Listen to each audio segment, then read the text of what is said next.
Okay, good afternoon, distinguished guests, esteemed colleagues, and friends. Ladies and gentlemen, it's my great honor to be welcome all of you to this session. I am Wei Yuming from Tsinghua University. On behalf of the organizing committee, I would like to express my deep respect and gratitude to all of you for joining us today and contributing to this important discussion. Today, we are at a pivotal moment in history.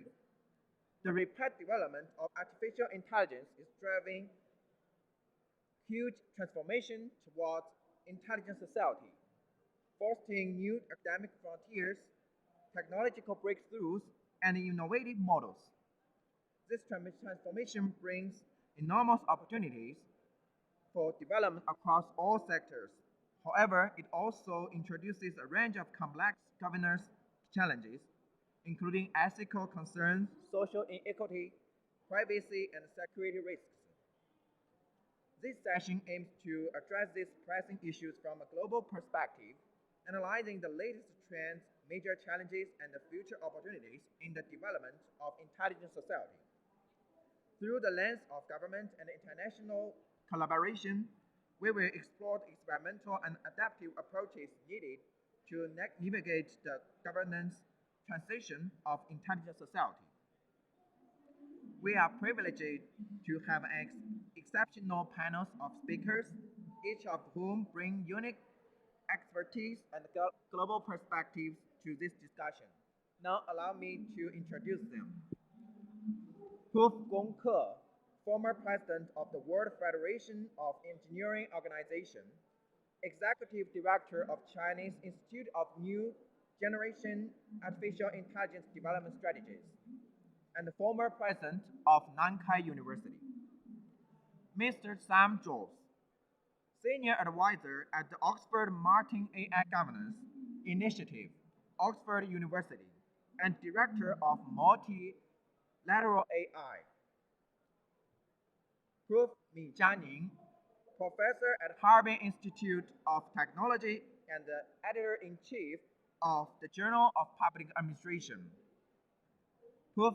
Kevin D'Souza, professor of business, technology, and strategy at the School of Business, Queensland University of Technology. Prof. Ru Peng, professor at School of Public Policy and Management, Tsinghua University, and Mr. Panselit Elalaji, CEO of Jacob Labs, Banjul, Gambia in Africa. To begin our session, it is my distinct pleasure to introduce our first speaker, Prof. Gong Ke, who will deliver his keynote address titled China's Objectives and Actions in Building an Intelligent Society. Please join me in giving a warm round of applause to welcome Prof. Gong Ke to the stage. Thank you. Thank you so much for the introduction. And I will take this opportunity to introduce you briefly about the Chinese national plan for building the intelligent society. And you may already know that the Chinese government has released the top-tier plan for we call it the new generation of artificial intelligence development from 2017 to 2030. It's a long-term, high-level plan. And this plan is dubbed in China as a 1, 2, 3, 4 planning. So one means to set up one national open and collaborative AI technological innovation system, one nationwide system. Two means to master the two attributes of artificial intelligence. One is its technical feature. Another one is the social feature of artificial intelligence. Three means three-in-one promotion. That means to advance the technical R&D, production manufacturing, and industrial nurturing in a three-in-one manner. The four means to four aspects to be supported by AI development that are STI development, science, technology, innovation development, the economic growth and social progress, and the national security. So within this framework, the plan identifies 6 pivotal tasks with building an intelligent society being a prominent one alongside with fostering technological innovation system, nurturing an intelligent economy, and enhancing digital infrastructure. So the goals for building an intelligent society is that, in one word, is to building a safe and convenient intelligent society. And the plan outlines some objectives, sub-objectives. First is to accelerate the penetration of AI to leverage, to elevate the equality of life and create a omnipresent intelligent environment, significantly augmenting the efficiency of social services and social management. The second is delegating simplistic, repetitive, and hazardous tasks to AI, thereby fostering human creativity and generating high quality, comfortable employment opportunities. The third objective is to diversifying and enriching on-demand intelligence services to maximize accessibility to high-quality social services and convenient lifestyle. The fourth objective is elevating the standard of intelligent social governance, rendering societal operations safer and more efficient. So under these goals and objectives, there are some tasks for building an intelligent society is highlighted in the plan.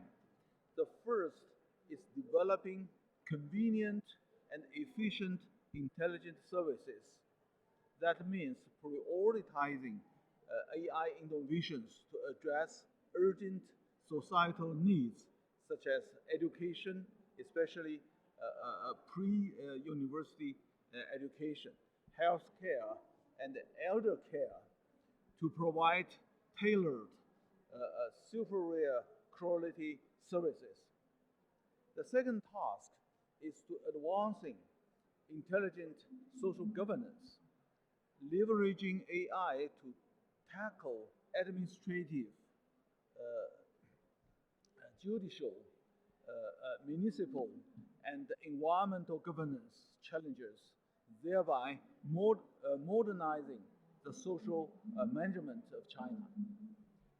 The third task is to enhancing public safety through AI, promoting a profound application of AI in public safety, fostering the construction of an intelligent monitoring, early warning, and control system for public security. The fourth task is promoting trust and interaction in society to utilize AI to bolster social interactions and nurture trusted communication between civic. So for implement these tasks, China has established a policy framework for building an intelligent society. So based on the national plan, the Chinese government has issued various policies in the past years providing intricate pathways for intelligent society construction, which includes, first, science and technology innovation policies, supporting research endeavors and encouraging enterprises R&D investment, and to establishment of a major national R&D project with joint public and private investment. And we also have industrial development policies to cultivating industrial integration and innovation platforms guided by the document which is titled Opinions on Accelerating Scenario Innovation for Promote High Quality AI Applications, which is issued by the Ministry of Industrial and Information Industry.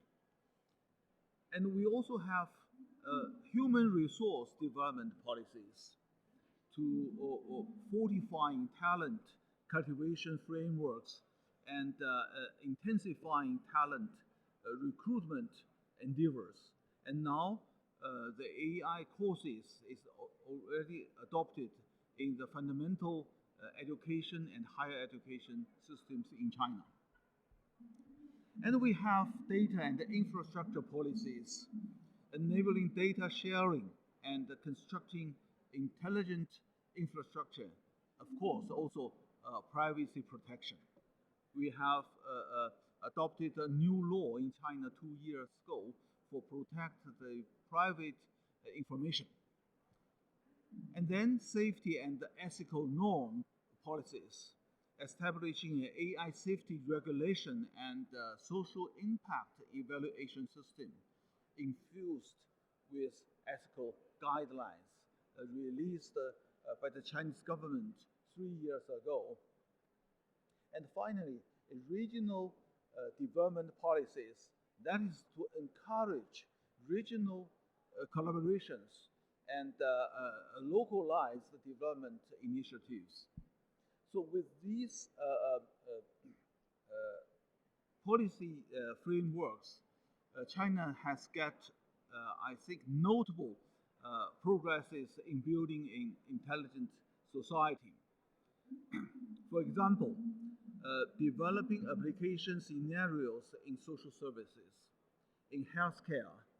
China, the artificial intelligent imaging screening technology has been dramatically improved. Early diagnosis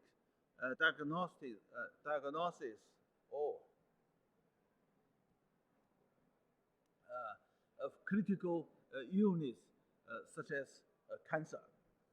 In education, intelligent systems has optimized resource allocation, fostering equity and equality.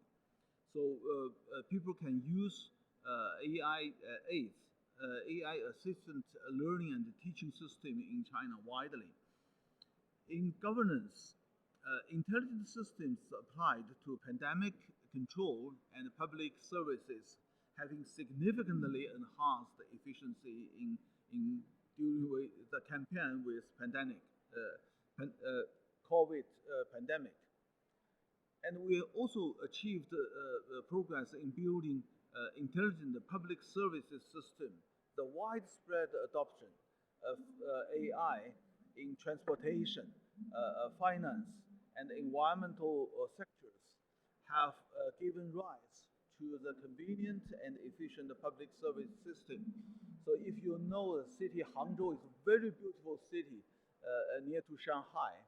However, there's a big lake in the center of this city, so that the transportation, public transportation in this city is very, very difficult.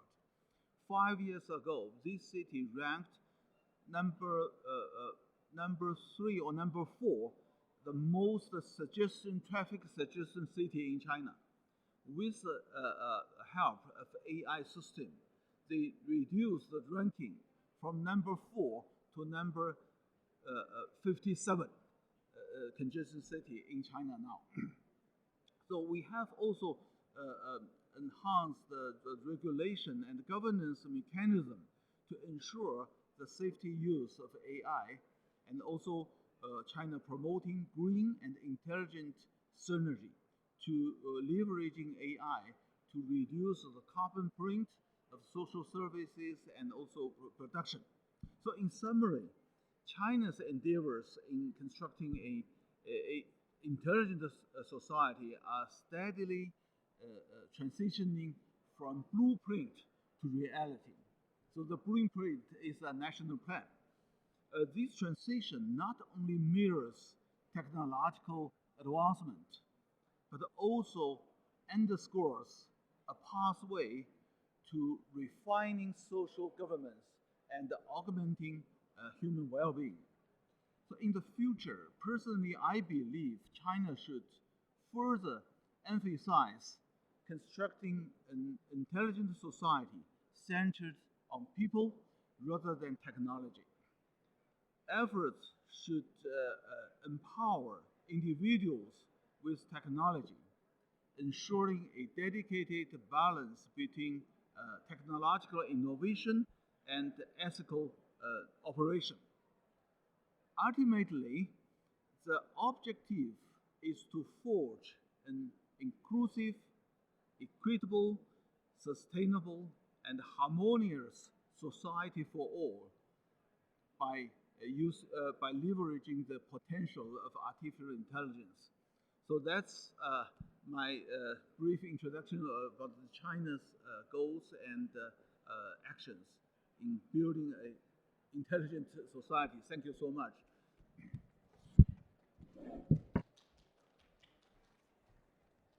Thank you, Professor Gongke, for your excellent presentation, which provided a comprehensive overview of Chinese objectives, plans, and actions in building an intelligent society.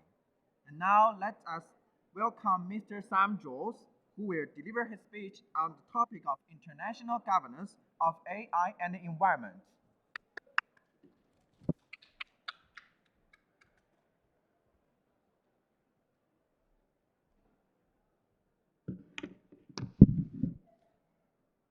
Thank you very much. It's a great pleasure to be here today with you all. I've only got 10 minutes, so I'm going to try and race through this quite promptly.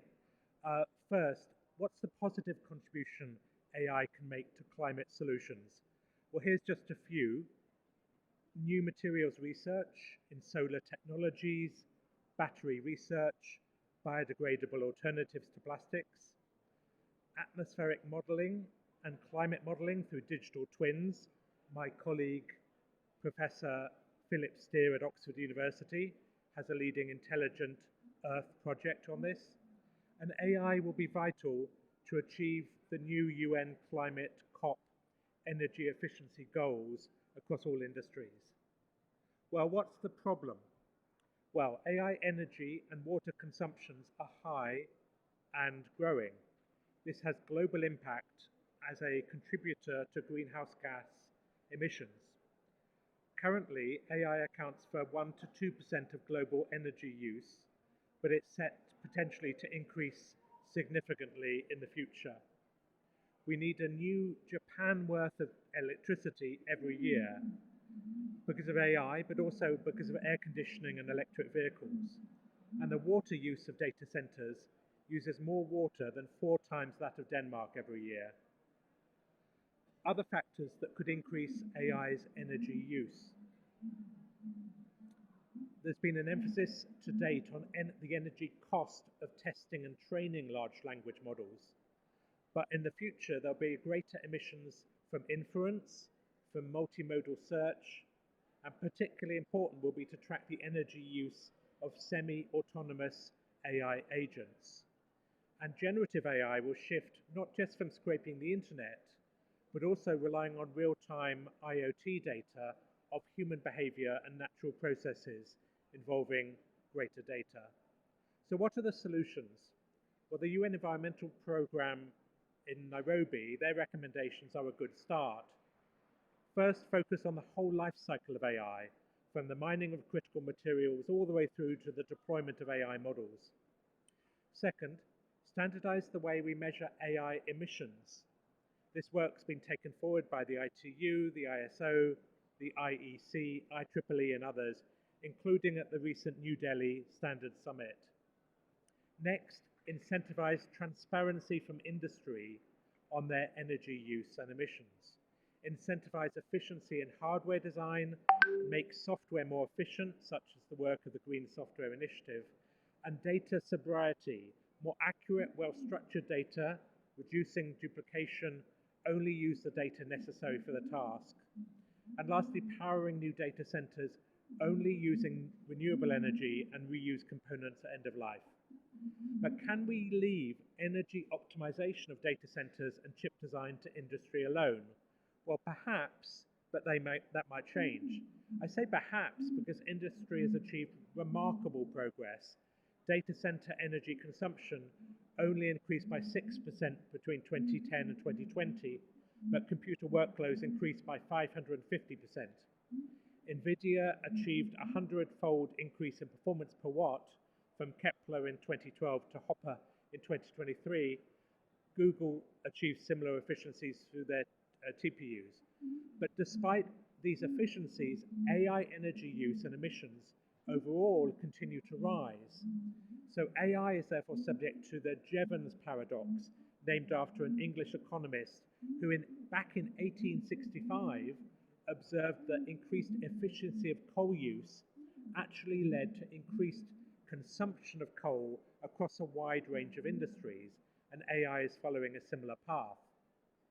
So, what are the prospects for a global interoperable approach on sustainable AI? Well, to have that, we need to navigate these geopolitical challenges. One, the greater US-China trade and national security competition. We've seen export controls, rare earth export bans, and so on. Secondly, the new US administration is moving away from green regulation. Thirdly, sovereign AI trends may make it harder to shift testing, training, and influence to other countries. And fourthly, the new BRICS AI alliance, announced this last week by President Putin, may lead to a bifurcation of policy approaches with the West. I want to end with what are the opportunities in 2025?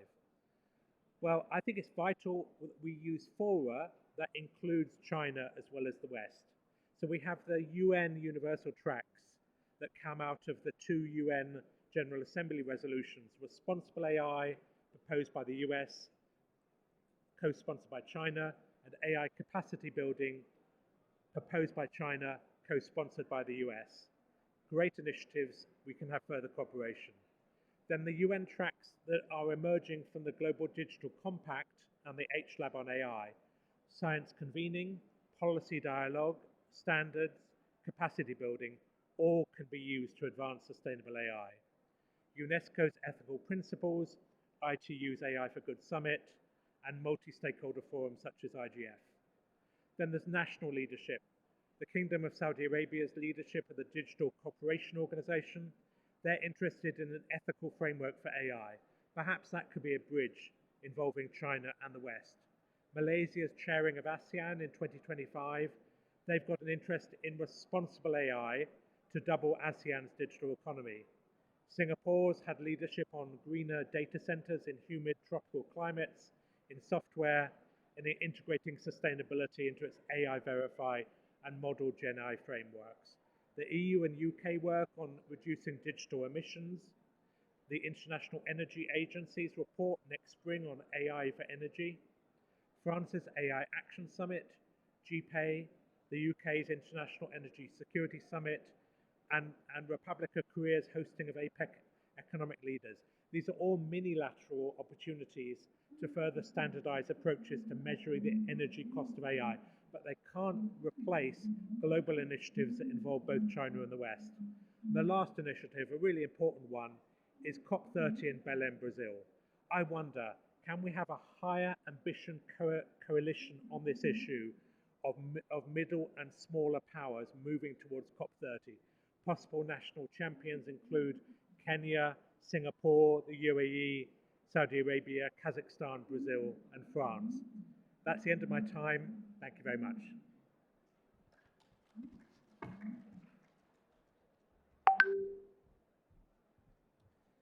Thanks for Mr. Zhou's insightful speech. The energy and environment challenges in AI development are indeed global issues that require collaborative efforts from all countries around the world to address. Now let's welcome Prof. Mi Jianing, who will be delivered on an online presentation from Beijing Subforum. His speech is titled 10 Epidemiological Questions on Generative Artificial Intelligence. Okay, Beijing, is there a voice clearly?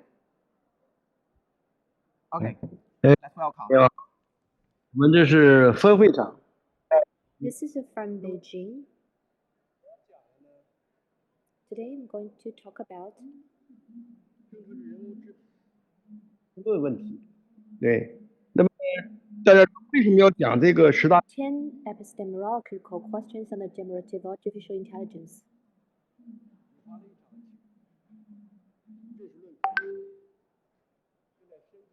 The rise of a generative artificial intelligence has triggered an unprecedented epistemological revolution. This revolution is profoundly influencing human knowledge production, cognitive patterns, and social structures.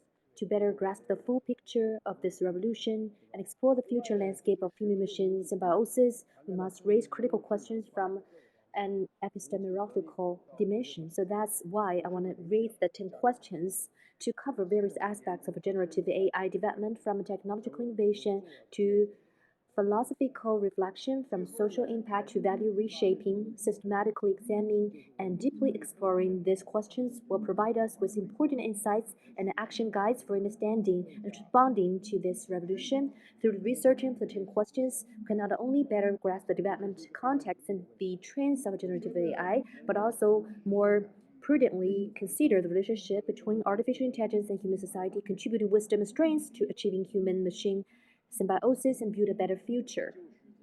So let's take a look at the knowledge production and reshaping human nature, the revolution triggered by the generative AI, and also the 10 questions.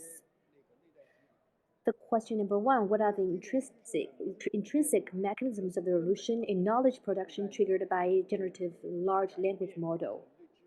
Fundamentally, it is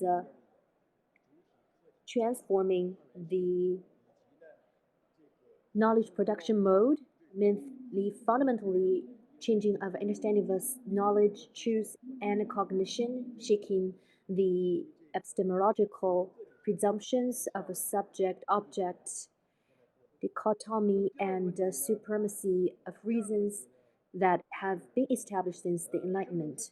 And number 2, does the emergence of generative large language models signify the end of anthropocentrism, or does it make a new starting point for reshaping human nature? If intelligence is no longer the exclusive domain of humans, and creativity can also be simulated and surpassed by machines, then the status of a human as a spirit of all things will face unprecedented challenges. The next question is, will the human-machine collaboration form a new paradigm for the knowledge exploration? When AI is not only a tool for human cognition,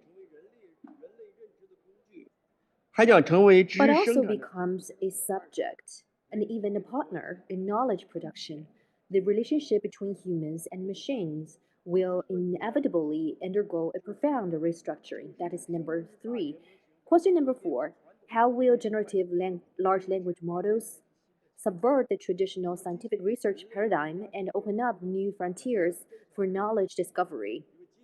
The interaction between machine and human scientists to form amplified thinking will promote cross-disciplinary and integrated research, giving rise to disruptive innovations. And the Nobel Prize of medicine and also the physics have already shown that. And then I will talk about the social restructuring, decision-making innovation, the transformation driven by generative AI, especially the decision-making innovation. So that is relevant with the question number 5. Can generative large language models help humans break through the limitations of bounded rationality and achieve innovations in decision-making? With the help of a machine's ability to extract insights from massive amounts of information, individuals will have the opportunity to transcend their own cognitive limitations and obtain more comprehensive and objective decision-making basis. About question number 6, it will be relevant with the question of how will generative large language models reshape the structure of human society and the relations of production.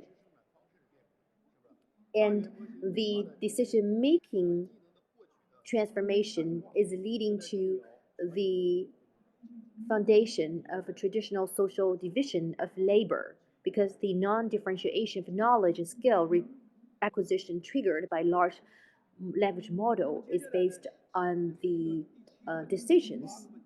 And then for question number 7, question number 8, how can we break down the disciplinary barriers and construct a fluid knowledge graph without disciplinary boundary?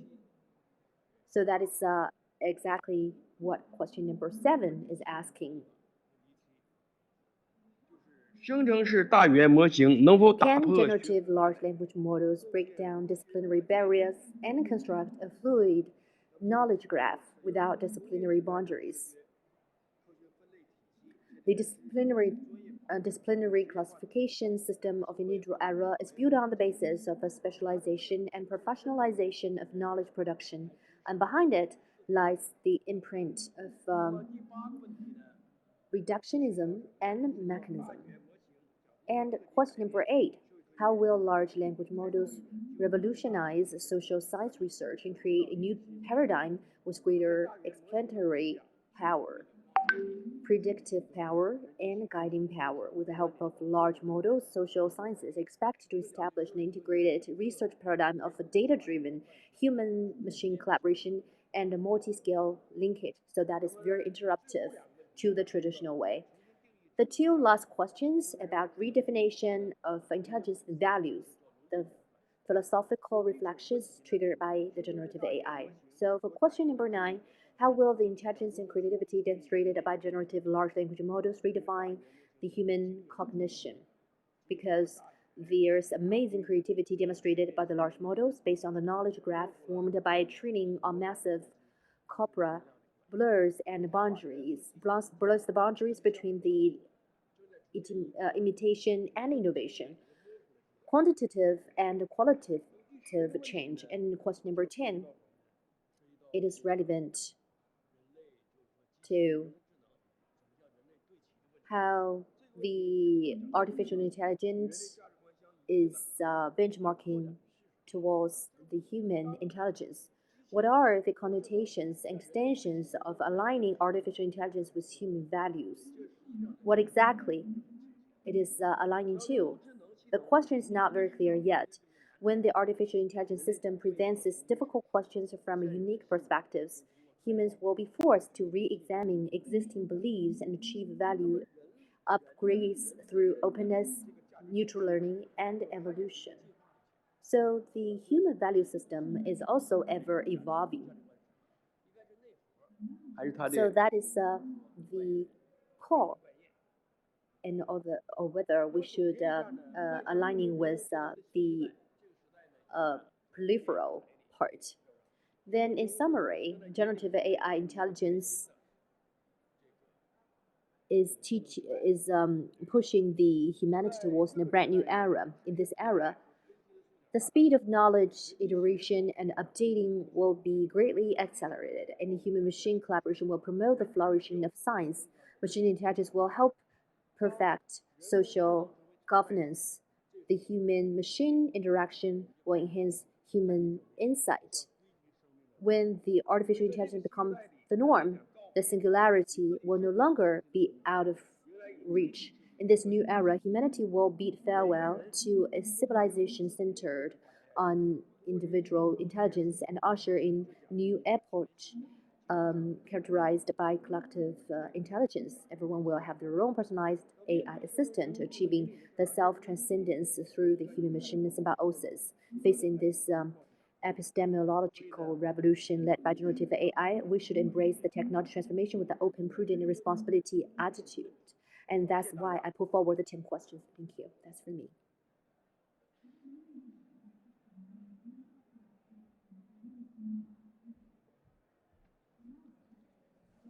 Okay, thank you, Professor Mi Jianing, for sharing your thought-provoking perspectives.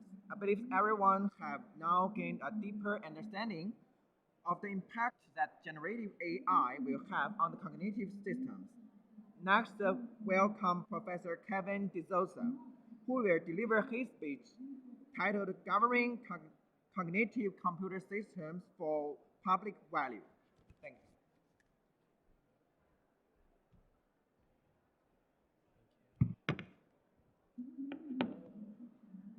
Do you have my slides?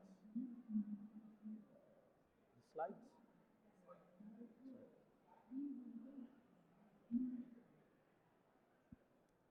It's okay. While the slides are being loaded, so it's a pleasure to be here and address all of you. I would like to express my gratitude to the organizers of the event. Just two quick points. While I will present the presentation, I have a large group that helps me on a number of these projects, and so this is not just my work, it's the work of my research group. So all the credit should go to them, and these are just my views, and they don't officially reflect any group that we collaborate with.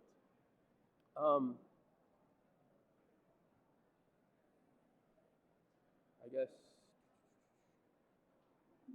we may not have slides.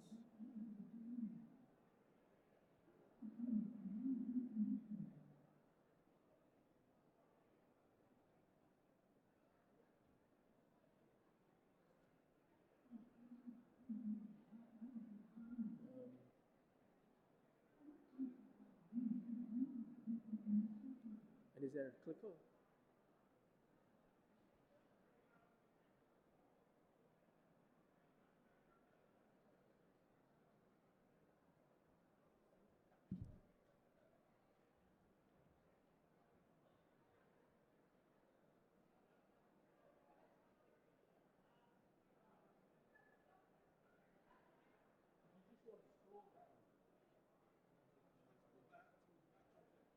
Yeah, I don't know.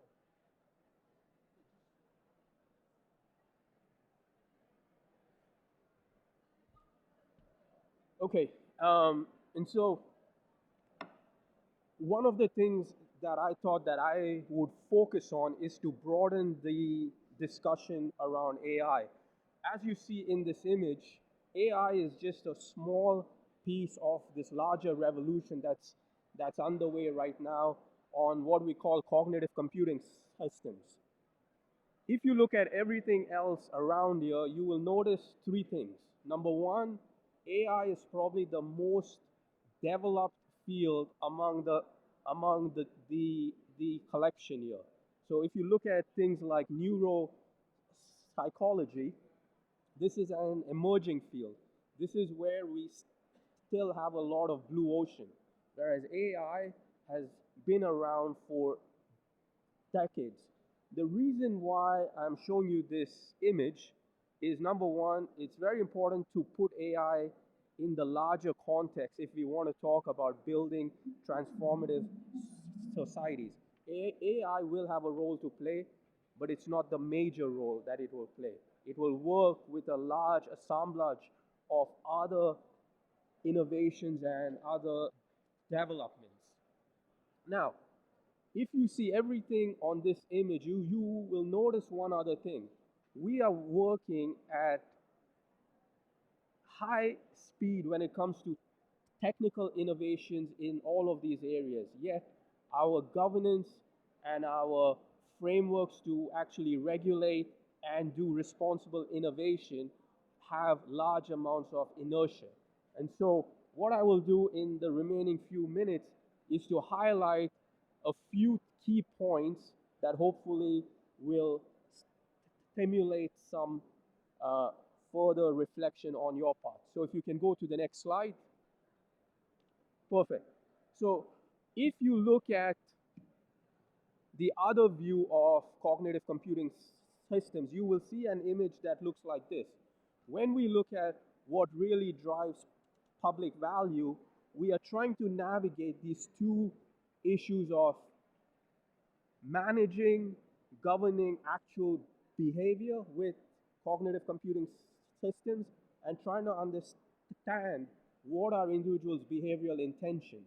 So if you look at behavioral intentions, you will see things like risk, you will see things like privacy. When you look at actual intentions, you will see things like trust, you will see things like social presence. These are the areas where, again, work is underway. However, a lot of this work is fairly disconnected from work going on that I showed you previously. Okay, so if you want to go to the next slide. So in the interest of time, I will not go through each of this. I will just highlight one thing at the end.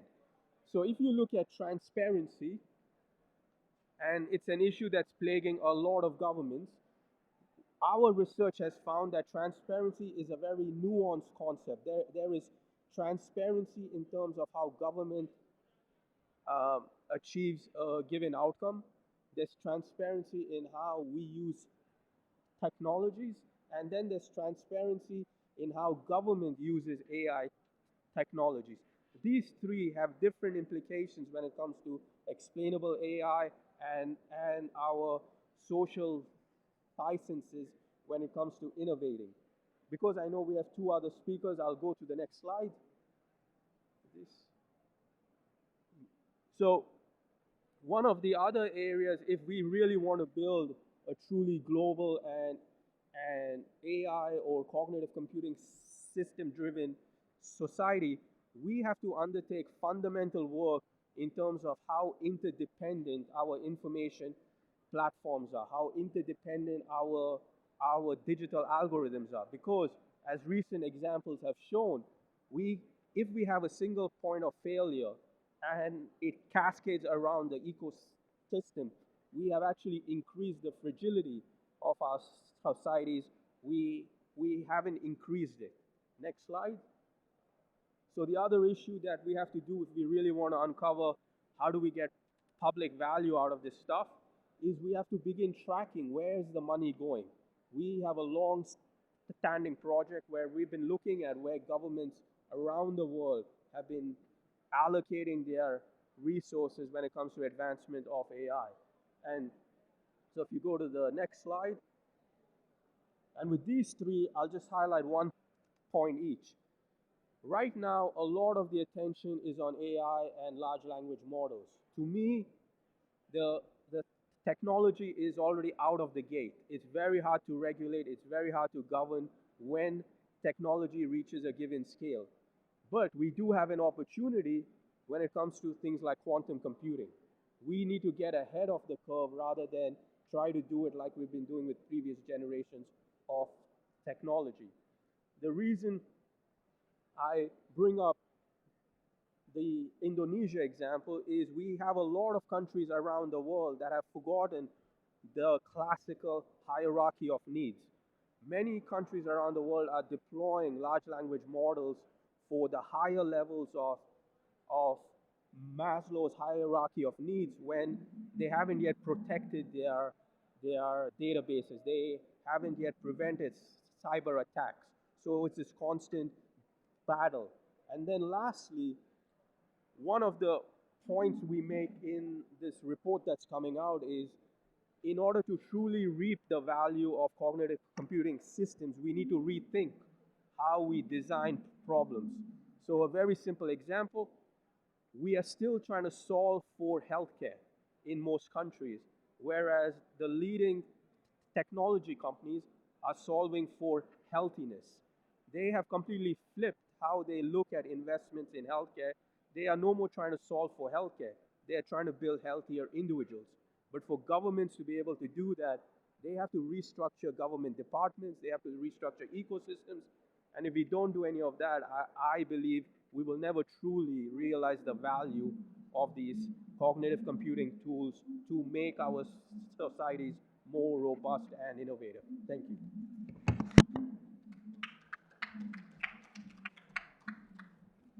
Thanks for Professor De Souza's enlightening presentation. Your analysis of the public value of cognitive computer systems has provided us a new perspective for understanding AI and build stronger human-machine trust. Now let us welcome Professor Ru Peng from School of Public Policy and Management, Tsinghua University, who will deliver an online presentation from the Beijing Subforum. His topic is Governance Transformation and Standardization Development of the Intelligent Society. Please. 女士们、先生们，利雅得和 Ladies 北 and 京两地。 gentlemen, friends from Riyadh and Beijing, both online and offline, good afternoon. At present, the human society is moving towards an intelligent society, and a new generation of information technology represented by artificial intelligence is bringing significant and far-reaching impact to global economic growth, social development, and people's lives. Chinese AI has formed a development trend of in-depth technological research and development, huge industrial scale, and diverse application scenarios. It can provide practical experience, leading demonstrations, and application feedback from the front line for the development and governance of the global intelligent society, and provide exploratory and cutting-edge contributions.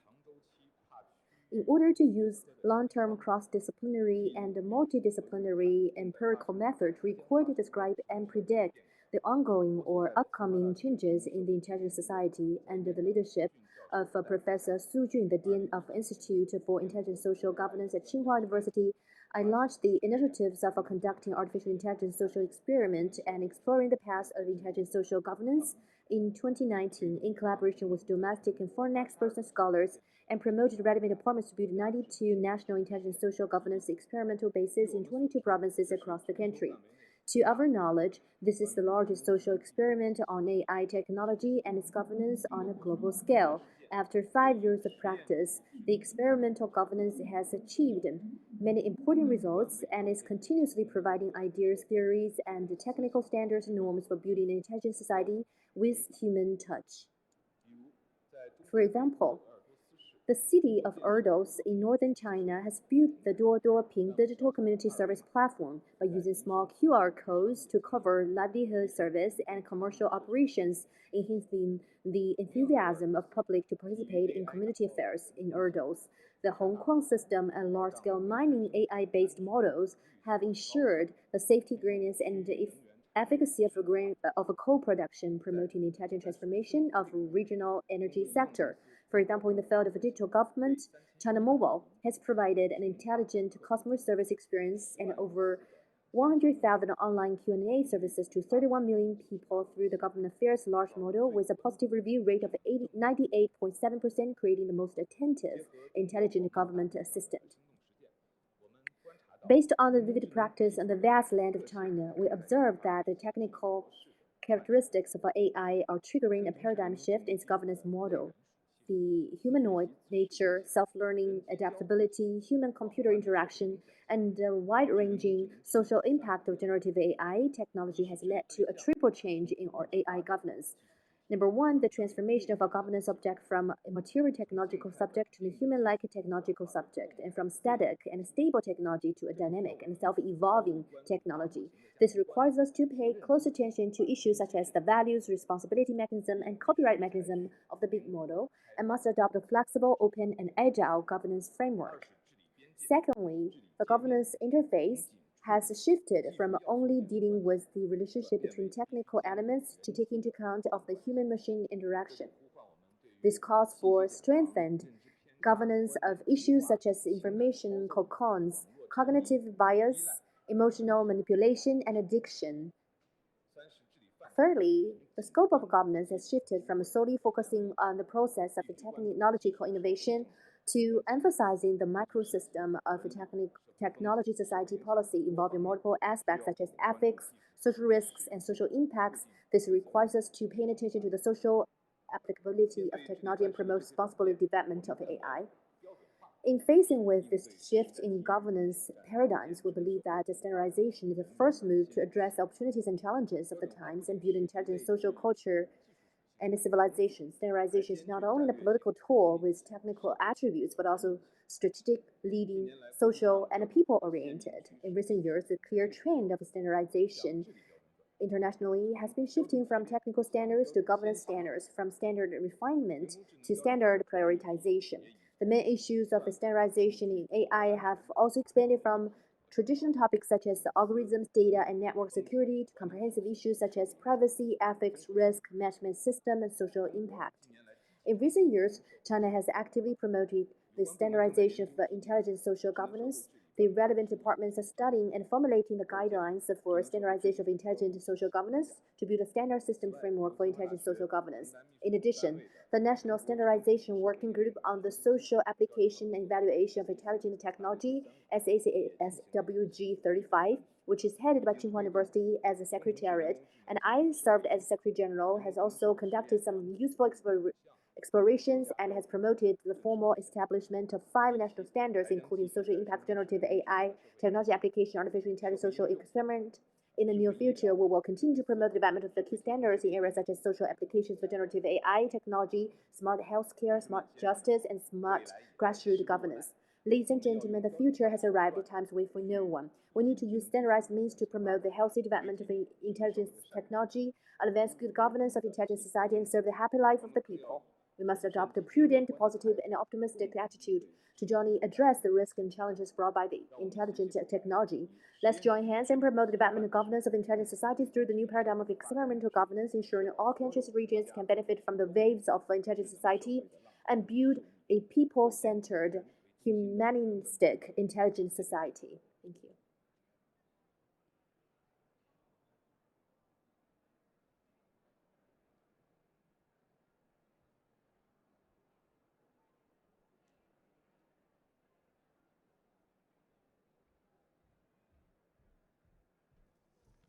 Thank you, Professor Ru Peng, for your in-depth analysis of governance transformation and centralized paths for intelligent society governance. Now let us welcome the final speakers, Mr. Pansilit Ilalajit. As a highly experienced computer scientist, he will share his insights on leveraging information and communication technology as a tool for sustainable development. Because of the flight delay, Mr. Elijah will speak online. Yeah, thank you very much, Mr. colleagues. Elijah, can you hear me? Great to be. Yes, can you hear me? Can you hear me? Okay. Good morning, good afternoon. Thank you all, and it's a great pleasure being at this session.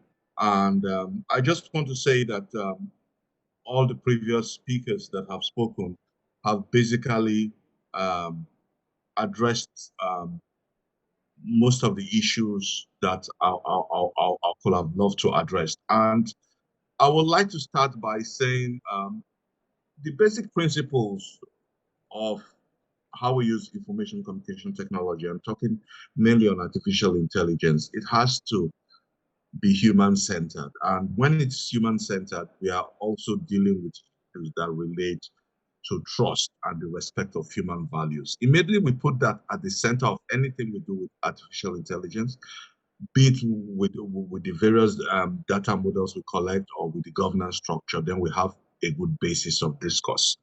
And in talking about this, I would like us to go back to the final document of the Governing for AI for Humanity, which was released in September 2024 and by the UN AI Advisory Body. We should remember that this UN AI Advisory Body that was set up by the UN Secretary General Antonio Guterres in 2023, they are there on a volunteer basis and independently. So their views do not reflect whatever organization or entity they refer to. And I want us to take, I would like to read from recommendation 1, which I think is the basis of this session today. and one of the key recommendations from that document, which is recommendation 1, was an international scientific panel on AI. And it was recommended that this panel has to be diverse and has to be multidisciplinary in terms of experts in various fields. And that is what this session has done. We have had issues with quantum technology. We have had issues with using AI to mitigate climatic change, which is a big issue in the world today. But key things we should look at, if we look very well at that recommendation 1, we have to have annual reports in terms of surveying AI-related capabilities and opportunities and risk where there's uncertainties. And this has to remain the core trust of what we do in terms of, does it serve and respect human values? Is it really not encroaching on human rights?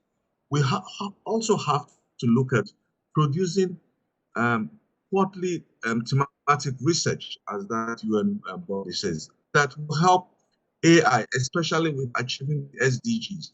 Speaking from the as someone who comes from the global south, we all know that in 6 years' time, we are going to be looking at the United Nations Sustainable Development Goals.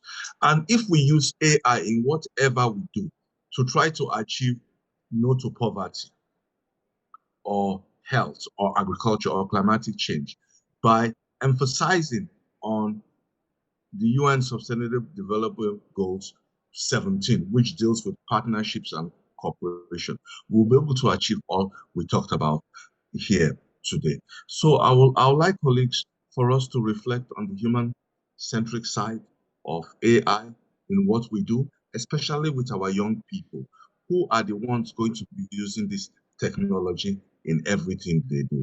And they are the biggest social changes. Our governments have to understand this, our companies have to understand it, and we have to start making sure that evidential-based research of the positive impacts of AI can make in the world we live in today. Thank you very much.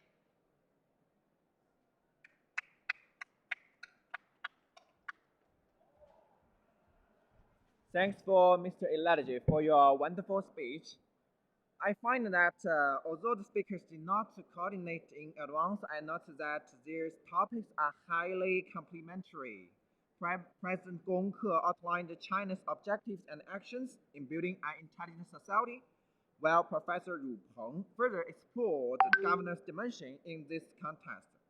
And Professor Mi Jianing examined the epistemological challenges posed by generative AI, while Professor Kevin De Souza proposed a governance approach with the goal-oriented focusing on for the AI cognitive systems. Mr. Sam Jones highlighted the importance of global governance in addressing energy and environmental problems in AI development, and Mr. Poncelet Elijah showcased the other side of AI's role in promoting sustainable development. Due to time constraints, we are unable to proceed with further discussion and interactions. I would like to extend my heartfelt thanks to all 6 speakers today for sharing their brilliant and thought-provoking perspectives. Ladies and gentlemen, the future is already here. Let us embrace the intelligent society together. Thank you all, and we are looking forward to seeing you the next year. Thank you.